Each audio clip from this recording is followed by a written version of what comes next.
Countryman 2013 diesel UK model. So to change the air filter, nice and easy, bonnet cats, just pull it here. Okay, it's on the near side or the left side of the car. To lift the bonnet, just look, see it there, and it will just automatically stay up. Now undo these two screws here, look, and it just lifts upwards, and it does sort of clip into these grooves here. You can see that mine's really bad, like so. And then we'll get the one we've purchased, the part number. Well, this is what's on my box. Okay, hopefully that helps. It was only about £12, and then it only goes in one way. So look, at one end it's like that, and it will just fit over, and then see that there. You could clean it out to be sensible. And then just push that into place, and then just when you put the back on, just make sure that the two lips go underneath those grooves, like so, and then do your screws back up. Always sensible to have a nice clean air filter. Just filters out all those bits from that's going into your carburetor. So now I'm going to show you the cabin filter, which is more, I would say, to do with the heating side. This is quite an old car, this one, but anyway, just done the starter motor on it, which was actually down there. That's why these clips are here. I cut this pipe to get to it, but underneath that plastic pipe, the UK model, are the two 14 hex bolts to take out the starter motor. Now the cabin filter, again, UK model, is under here. There are actually two screws that hold this black panel up. Well, they weren't even on mine. I've took them off. So there it is there, I managed to crack it. Anyway, you got a screw here and here that aren't there at the moment. And then underneath, look how bad this one is. Really bad. I think there's two in here, we'll see. I'll take them out. Yeah, it's quite long, isn't it? But anyway, once you've got it in, you just push it back up, put the new one in. But anyway, thanks for watching. The battery is just under here.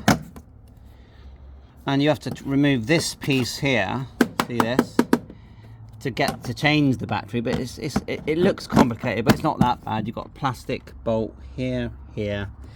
And I did take off the wiper because it was covering here, but this all lifts out, and then you can easily change the battery. Bye for now. There's your alternator there, alternator here, oil filter, so you top up your water, which mine looks really good. And I've actually got a spare ECU there. That's your ECU. To take that off, you literally just pull this forward and it lifts up on its own. Fuses in here, okay, and there are a load of fuses. That's my serial number there. Change your oil there, we'll fill your oil, dipstick here. This one here is, let's get it right, is sending the current to the glow plugs, which actually I thought were quite easy to change as long as you wriggle them right and left very carefully about 100 times. And that's let me think now. I don't know how to describe that one, but I know that this one you can actually test the glow plug, so you've got all the connections inside. Anything else obvious? Oxygen sensor. I would say your turbo's under there. This pipe, which goes right down, and there's a special clip that clips it to the intercooler, and I've made a video on that. Actually runs across here underneath this, which does all lift out, and there's a connector underneath this plastic thing. There's another connector with a big clip. Let me just show the other fuse board. Just here, and this is on the UK driver's side, there's a fuse board here, and I just had that one refurbed as well, called the JBE, so it just pulls off. And I actually took this whole side thing off, so I need to clip back in.